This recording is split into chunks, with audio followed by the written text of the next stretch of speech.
Welcome to the Holistic Health Bites podcast. I'm your host, Andrea Nicholson, here with bite-sized episodes to empower, educate, and enlighten you with ways to lose weight, heal your gut, and achieve your ideal health so you can live an adventure-filled life. Let's dive in. Hey, welcome back to the Holistic Health Bites podcast. Today we are talking all about things that you can do to increase your energy naturally and to keep it high all day long, all the time. So today I'm going to share 5 things that you can do to improve your energy level. Number 1, stop snacking. Think about it. Do you feel more energized after you eat a big meal like after Thanksgiving? No. Food does not provide immediate energy. In fact, eating often makes people feel sleepy and tired and weighed down. So if you're already tired, the last thing you need is more food. When you do eat, you do want to be sure to eat adequate proteins and healthy fats with every meal so that you are satiated and satisfied between meals, and therefore you won't need those snacks. You also want to limit or avoid refined and starchy carbohydrates as much as possible. You do want to load up on non-starchy carbohydrates like leafy greens and some of the lowest sugar vegetables. If you are going to have starchy carbohydrates, you can actually reduce the glycemic load of those starches and improve your gut health at the same time by turning those starches into resistant starches. So what you do is when you're cooking these starches like potatoes or white rice, you want to cook them fully and then actually refrigerate them, cool them completely. And then once they've completely cooled, you can actually reheat them before you eat them. The resistant starch will remain. The resistant starch develops in the process of cooking and then cooling the starch. And then this kind of starch doesn't get digested by us, but ends up feeding our good microbes. So this is a great way to decrease the glycemic load, feed your microbiome, and still enjoy your potatoes or rice. Number 2 is eat real food. And you want to be in a calm, relaxed state, and you want to eat slowly. This will help your digestion work properly. Digestion is a function of the parasympathetic nervous system. When we're stressed, our sympathetic nervous system takes over, and this shuts down the digestive system because the body is perceiving a stressor, and so it shuts down all of the unnecessary things for survival, and digestion's one of those. You don't need to be digesting food when you're trying to run from a tiger. The last thing you need when you're trying to have more energy is for your digestive system to be not working properly. To help your digestion work properly, make sure you're eating in a calm, relaxed state. This means you want to sit down at the table.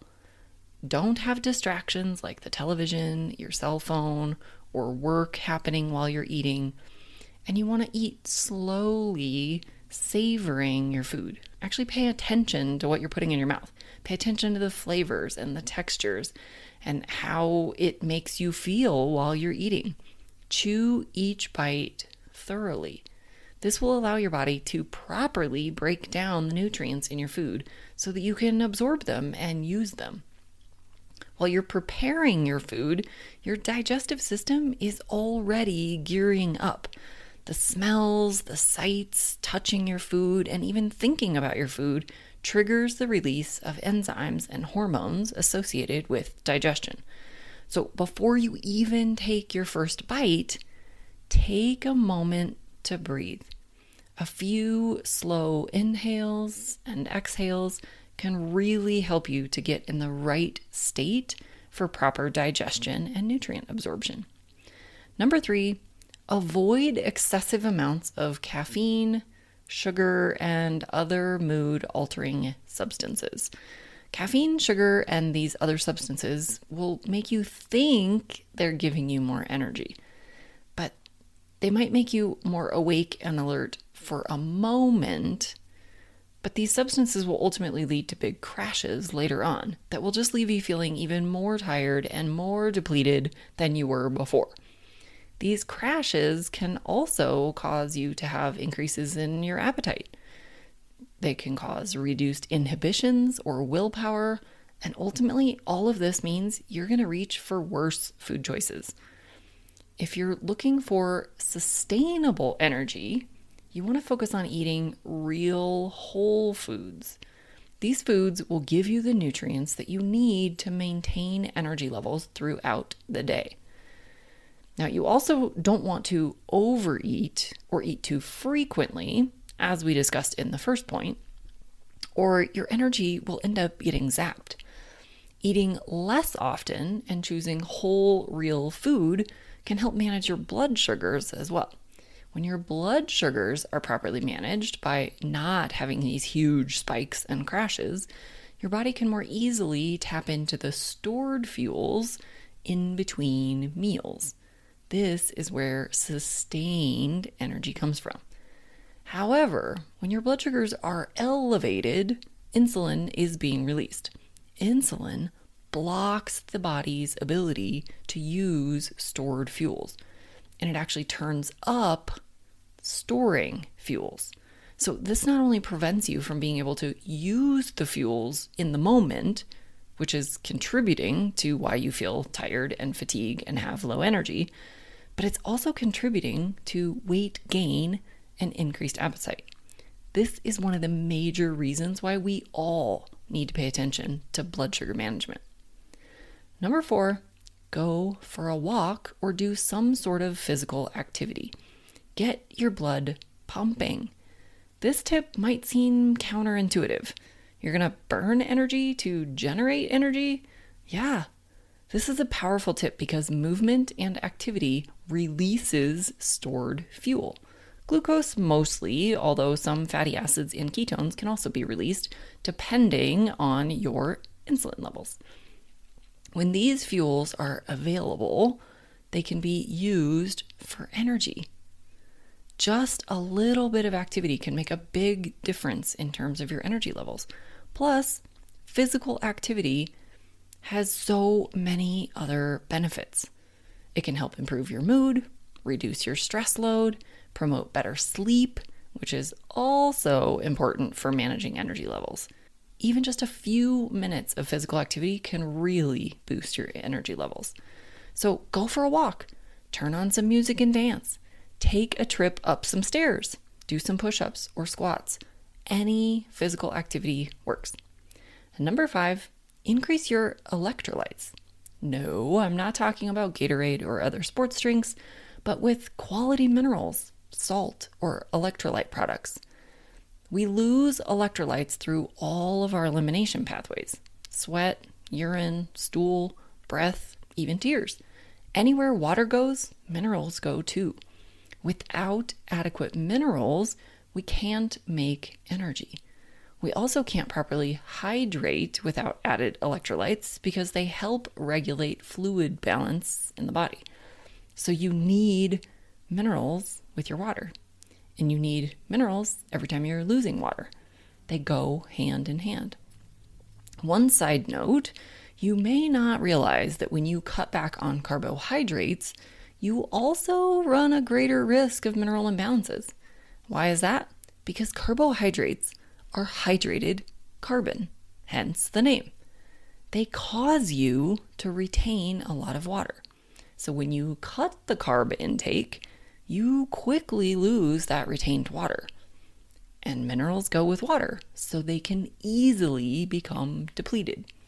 So does this mean we shouldn't go low carb? No, it just means that you need to be more diligent with adding minerals back in. When you lose electrolytes, you can feel fatigue, cramping, and other issues. This can be one of the major reasons why people often feel worse when they first go low carb or keto. So-called keto flu can occur. It's because they're mineral depleted. You can rebuild your mineral status with a mineral supplement, a quality salt product, or even electrolyte products. There are many quality products out there, so just make sure you read the labels. This is also important for anyone who's eating a whole foods diet. Processed foods are loaded with sodium. Whole foods are much lower in natural minerals today due to poor farming practices and soil depletions. We intentionally need to add minerals to our food or supplement regimen. I'll list a couple of my favorite mineral products in the show notes, so be sure to check those out. So there you have it, 5 ways that you can have more energy naturally. These tips are all things you can do today to boost your energy quickly and maintain energy all day long. Did you find these tips helpful? Feel free to share this episode with others who can benefit. I'll see you on the next episode. Thanks for being a faithful listener to the podcast. I'd love it if you left me a 5-star review on this podcast so that others can more easily find this valuable information. Did you know I also work one-on-one with clients? I approach solving health challenges like I approached solving crimes, by conducting a thorough investigation into your case. Whether you're looking to lose weight, boost your energy, fix your digestive system, or reduce inflammation, I can help. All you have to do to get started is book a free call. The link is in the show notes.